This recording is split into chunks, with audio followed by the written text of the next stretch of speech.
चलो भाई लोग, तबीयत ठीक हो चुका है एंड वीडियो रेगुलर आना स्टार्ट हो जाएगा।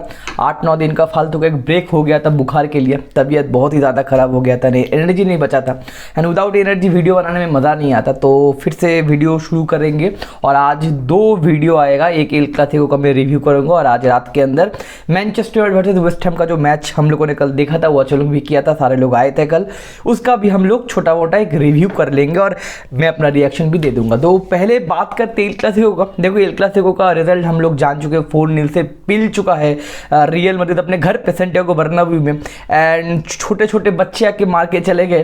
तो ये मैच हम लोगों ने तो देखा है, लेकिन मैं कुछ दूसरे चीज़ के ऊपर बात करूंगा, कॉन्टेक्स्ट के ऊपर थोड़ा बहुत बात करूंगा और यहाँ से क्या हम लोग एक्सपेक्ट कर सकते हैं इसके ऊपर भी हम लोग बात करेंगे। देखो पहला चीज़ क्या है कि इस एल क्लासिको का कॉन्टेक्स्ट या फिर ग्रेविटी कुछ ज़्यादा ही बड़ा था। After the Lionel Messi and Cristiano Ronaldo era जो हाइप बना था एल क्लासिको का, सबसे ज़्यादा ही हाइप बना था, क्योंकि देखो दोनों जगह पे विनीशियस जूनियर है जो बैलन डॉर स्पेशलिस्ट है, बैलन डॉर जीत सकता है। आज रात को किलियन एम्बापे आया था। पिछले 3-4 महीने से हम लोग ने यामाल को देखा, हांसी फ्लिक का बार्सिलोना देखा, भाई इतने गोल पे गोल पेले जा रहे। तो कहने की एक मसाला, एक बैक स्टोरी तो तैयार हुआ था। लेकिन सबसे इंपॉर्टेंट जो बात है, पहला पॉइंट जो मैं इस एल क्लासिको के ऊपर बताना चाहता हूं कि 43 जो अनबीटन रन था रियल मैड्रिड, इसका भी एक क्वेश्चन था कि हम लोग क्या बार्सिलोना को वो 43 जो अनबीटन रन है वो बीट कर सकेंगे कि नहीं, इसके ऊपर एक ग्रेविटी बना था। दूसरा चीज ये कि किलियन एम्बापे जो क्रिस्टियानो रोनाल्डो का हेयर, हम लोग सोच रहे थे भाई रोनाल्डो रियल मैड्रिड में आके जो चीज किया है वो एम्बापे आके वही चीज करेगा, इसके ऊपर एक क्वेश्चन मार्क था। एम्बापे का पहला एल क्लासिको था, तो ये सारा मसाला मिला के भैया एक धमाकेदार एल क्लासिको हम लोग एक्सपेक्टेशन कर रहे थे बार्सा के पॉइंट ऑफ व्यू से भी, क्योंकि बार्सा भाई बहुत सारे बड़े टीम्स को हरा चुका है, बायर्न म्यूनिख को हरा चुका है। एल क्लासिको में वो कैसा रिएक्शन देंगे उसके ऊपर भी क्वेश्चन मार्क था। तो बहुत कॉन्टेक्स्ट, बहुत पॉइंट्स एक साथ मिलकर धमाका एक प्रोड्यूस कर रहे थे। पहला चीज ये कि बार्सिलोना के पॉइंट ऑफ व्यू से मैं बोलना चाहता हूं कि बार्सा बहुत गोल स्कोर कर रहा था, लेकिन सबसे जो कठिन सवाल या फिर कठिन एग्जामिनेशन था बार्सा का कि बैक टू बैक 3-4 दिन के अंदर आपको 2 बड़े मैचेस खेलने, एक है आपका बायर्न म्यूनिख के साथ और दूसरा एल क्लासिको में। तो इसमें सबसे ज्यादा आपको कठिन परिस्थिति एक्सपेक्ट करना पड़ेगा या फिर बड़े टीम को आपको हराना पड़ेगा। लेकिन ये जो सबसे इंपॉर्टेंट 2 मैच है इस सीजन का, बार्सा का जितना सीजन हुआ है, ये 2 मैच में भैया बार्सा ने 8 गोल पहले 4-1 से बायर्न म्यूनिख को हराया और 4-0 से सैंटियागो बर्नाब्यू में आके रियल मैड्रिड को पेल के चले गए। तो 2 मैच में 8 गोल मारे और सिर्फ 1 गोल कंसीड किया है। तो कहने की अब तो अपर हैंड बार्सिलोना का है। अब दूसरे अगर रियल मैड्रिड की बात करें, देखो एम्बापे का एक चीज है कि भाई 2 दिन के अंदर या 2 से 3 दिन के अंदर एम्बापे का पूरा करियर या फिर शटर डाउन होने वाला है। क्योंकि पहला चीज क्या है कि एम्बापे को और हम लोगों का एक्सपेक्टेशन था उसका पहला एल क्लासिको है और एल क्लासिको में ना जाने क्या करेगा, हैट्रिक वगैरह मार देगा, गोल करेगा। क्योंकि जूड बेलिंगहम का जब पहला एल क्लासिको हुआ था 1 साल पहले, जूड बेलिंगहम ने अपना इंट्रोडक्शन दिया था 2 एल क्लासिको में, दोनों एल क्लासिको में विनर दिया था।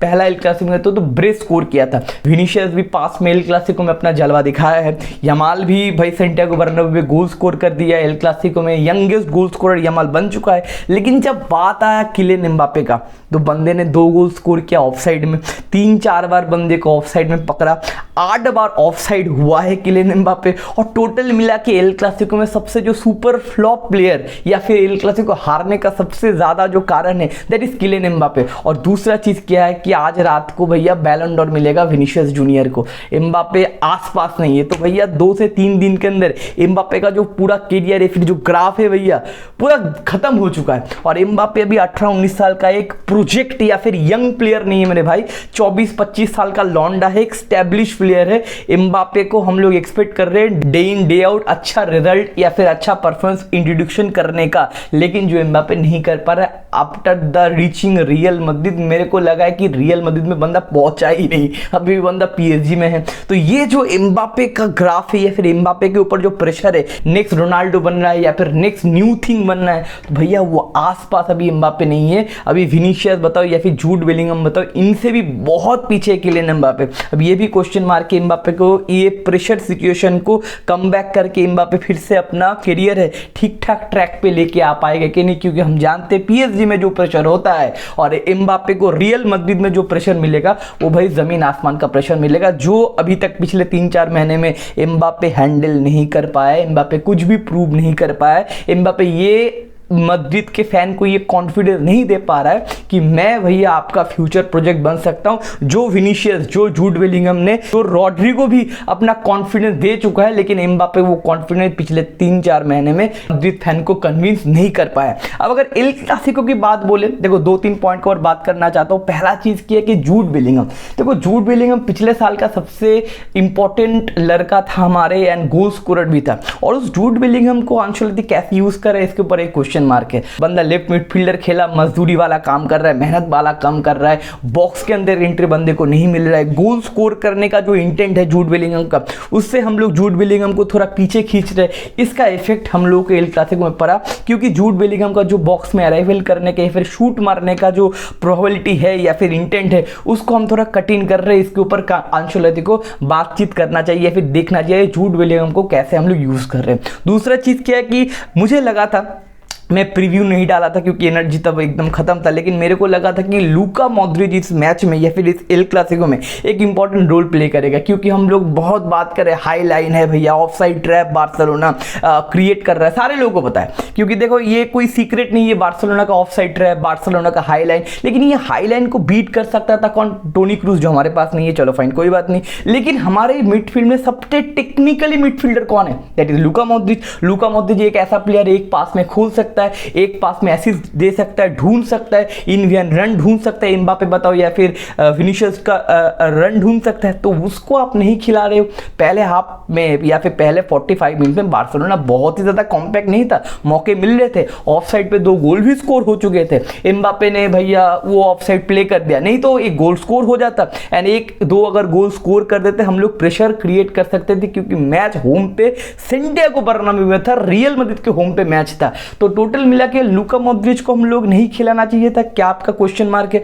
कि जितने सारे रियल मैड्रिड फैन आप देख रहे हो, आप कमेंट सेक्शन में बताना कि लूका मॉड्रिच एक इंपॉर्टेंट रोल प्ले करता। दूसरा पॉइंट ये है। तीसरा पॉइंट ये कि देखो 2 दिन पहले अगर मैं बोलता कि एल क्लासिको में सबसे ज्यादा काम या फिर मिडफील्ड कंट्रोल करेगा कसाडो, 3 दिन पहले अगर मैं बोलता भाई सबसे ज्यादा एल क्लासिको में बॉल कैरी करेगा यमाल, तो आप क्या मानते? लेकिन भैया ओल्मो बताओ, पेड्री बताओ या फिर यमाल बताओ, ये सारे लोग बॉल कैरी किए, मिडफील्ड कंट्रोल किए, कसाडो जैसा प्लेयर मिडफील्ड कंट्रोल किया, पहला गोल के लिए असिस्ट भी दिया। तो टोटल मिला के केओस या फिर टोटल मिला के सिस्टमेटिकली बोलो outplayed by Hansi Flick, and total मिला के अगर बोलो कि बार्सिलोना का जो प्रोजेक्ट या फिर बार्सिलोना का जो प्लान था, उस प्लान के माफिक ये गेम गया।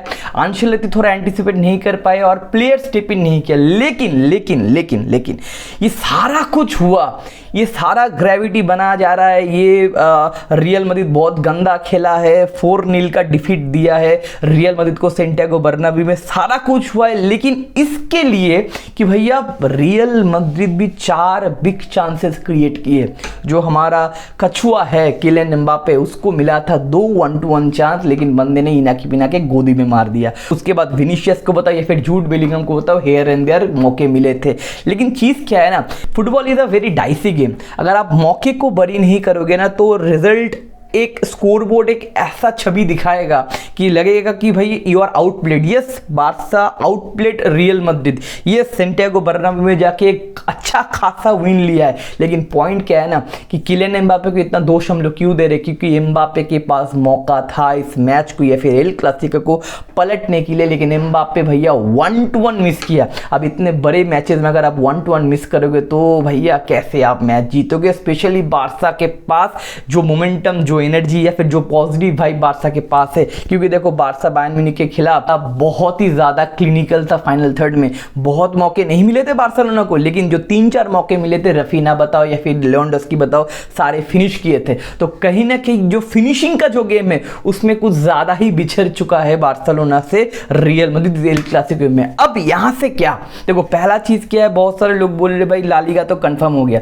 मेरे को नहीं लगता, क्योंकि 11 मैच हुए, 27 मैच बाकी है, 7 महीना बाकी है। 7 महीने भैया और भी 2-3 महीना जोड़ दो तो एक बच्चा पैदा हो जाता है। तो 7 महीना इसी तरीके से खेलते हुए रहना पड़ेगा। बहुत मैचेस अप्स एंड डाउन्स आएंगे, इंजरी वगैरह आएगा, विंटर ब्रेक वगैरह आएगा, ट्रांसफर विंडो वगैरह आएगा, उसके बाद बैक टू बैक मैचेस आएंगे, कोपा डेल रे का मैचेस आएगा, नॉकआउट आएगा यूसीएल में, तो बहुत लंबा सीजन है। लेकिन अगर हम टेबल की बात करते हैं तो 11 मैच में 30 पॉइंट, अच्छा खासा 6 6 पॉइंटर था, 6 पॉइंट्स का लीड लेके बैठा हुआ है और 37 गोल मारा है। भैया 11 मैच में अगर 37 गोल मारते तो आप जान चुके हो किस लेवल का मोमेंटम है। पे सिर्फ 10 गोल कंसीड किया है बार्सिलोना और दूसरी जगह पर रियल मैड्रिड 11 मैच में 24 पॉइंट के साथ 21 गोल मार के सेकंड पोजीशन पे। अब देखो यहाँ पे दो चीज़ है, पॉजिटिव नेगेटिव। पॉजिटिव चीज़ क्या है कि बार्सिलोना को अभी फील होगा प्रेशर। क्यों?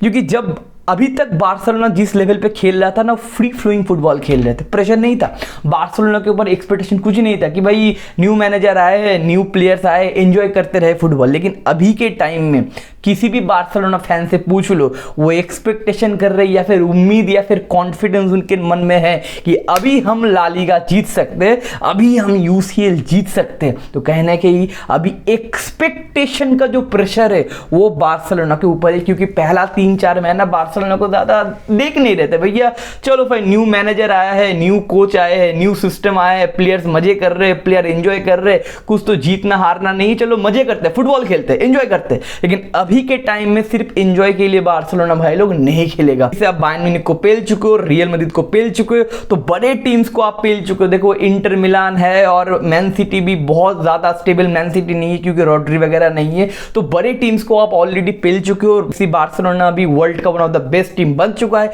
अभी आएगा एक्सपेक्टेशन, अभी आएगा प्रेशर, ला लीगा जीतना है हमको, यूसीएल में भी सेमीफाइनल फाइनल तो हिट करना है या फिर यूसीएल भी जीतना है हमको। अभी एक्सपेक्टेशन या फिर प्रेशर के साथ बाकी प्लेयर्स कैसा कंटिन्यू करते अब ये देखना पड़ेगा। और दूसरा पॉजिटिव ये रियल मैड्रिड के ऊपर क्या है ना कि उनके ऊपर वो प्रेशर हट चुका है। जो हम लोग सोच रहे थे ला लीगा जीतना है, देखो 6 पॉइंट्स का लीड ले चुका है। अब ये प्रेशर नहीं है कि भाई अभी ला लीगा जीतना है, अभी हमको ठीक ठाक तरीके से ट्रैक बैक करना पड़ेगा और एक मैचेस करके खेल के जीतना पड़ेगा। क्योंकि अभी अगर रियल मैड्रिड को कोई बोलो कि हम ला लीगा जीतेंगे, भैया मेरे पास भी कॉन्फिडेंस नहीं है, किसी के पास भी कॉन्फिडेंस नहीं है, तो थोड़ा बहुत अंडरडॉग प्ले करेगा अभी यहाँ से रियल मैड्रिड। अब आने वाले यूसीएल में जितने सारे मैचेस है, एसी मिलान से हम लोगों को खेलना है, एनफील्ड में जाना पड़ेगा लिवरपूल के साथ मैच करने, तो कहने की वहां पर भी उतना प्रेशर मैड्रिड के ऊपर नहीं होगा। बट ऑब्वियस कमबैक करने का प्रेशर तो बट ऑब्वियस होगा और बाकी प्लेयर्स भी है। एक पॉजिटिव पॉइंट है कि ब्राहिम दियाज वापस आ चुका है, लेकिन एक क्वेश्चन बहुत सारे जगह पे सर्कुलेट भी हो रहा था कि एम्बापे जिस तरीके से चांसेस मिस कर रहा था, रॉड्रिगो होता तो मिस करता, तो कहने की रॉड्रिगो को भी सरप्रेस नहीं कर पा रहा एम्बापे।